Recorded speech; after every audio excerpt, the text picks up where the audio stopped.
We just heard the Director General of the WHO say now is the moment for the world to come together in solidarity, but as you know, the U.S. President's threatening to yank funding for the World Health Organization.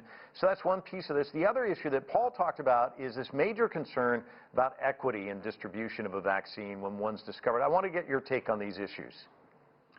Yes, and these are both areas where I think the scientific community is on a different page than some of the political things that you're hearing. So in science, the way that we actually communicate is through publication, and we've actually seen 6 different groups publishing their results already. Actually, 5 of those are public, and the 6th one, we're waiting to see all the data. But once it's out there in the public record, it essentially becomes something that anybody can access, and potentially they can be spread around a little bit quicker. So that's nice, and that's not as dependent on an organization like the World Health Organization. But it is very good to see different companies and countries coming together to try and fund this thing and to try and come up with a solution.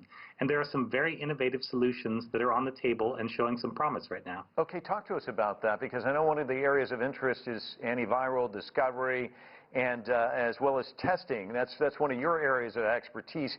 Where do you see us, where do things stand right now, do you think? Yeah, so antivirals had an interesting twist today. There was a very large paper in The Lancet that was retracted today. It was talking about hydroxychloroquine, and it turned out that some of the database that was used for the study was from an unreliable source, or a source that couldn't verify that it was reliable. I think on hydroxychloroquine, at least, the jury is still out, but there isn't a whole lot of evidence. The largest studies that we do have from the U.S. and China both point to it being something that may help people with mild cases and probably isn't much benefit to others. But there are a lot of other tests that are going on around the world. The remdesivir trial is still underway, and it's kind of in a similar situation where it helps some people, not so much others, but they're working on combining it with other things. And then there are the vaccines as well, which are probably the ultimate solution. The antivirals can help a little bit right now in sick people, but if we want to be coronavirus proof as a world, I think it's going to take a vaccine or maybe several of these. Let me ask you about China, because there's still issues here in the United States when it comes to testing, but China just pulled off this remarkable feat, testing 10 million people in the city of Wuhan. They found 300 positive cases. None of the people, though, had symptoms. They also did the contact tracing, the people who were in close contact. They were found not to have the disease. So it seems like it's encouraging news, but extrapolate it out for us. What does this tell us about the pandemic, not just in China, but what can we take from this globally? Yeah, this is WHO textbook response. Testing and contact tracing just about everybody is the way that big international organizations like Doctors Without Borders traditionally tackle difficult viruses, including things like Ebola, things that are even more dangerous than SARS-CoV-2, the one that causes COVID. And so it's nice to see that, and it's nice to see that this works.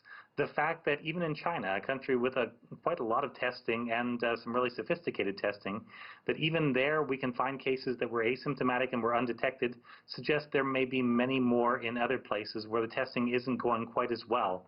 And this is a goal, because right now it looks as though it's been reasonably well documented that even if you don't have symptoms, there is some opportunity to spread the virus.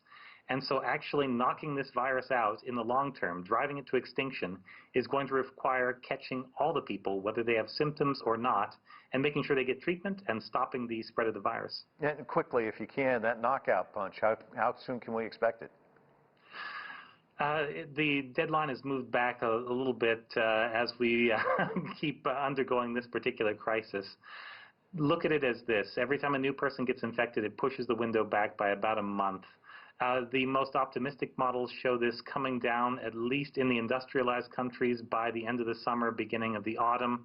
But right now we have rapidly growing outbreaks in some other developing countries. Brazil in particular, and a couple places in South America have very big problems.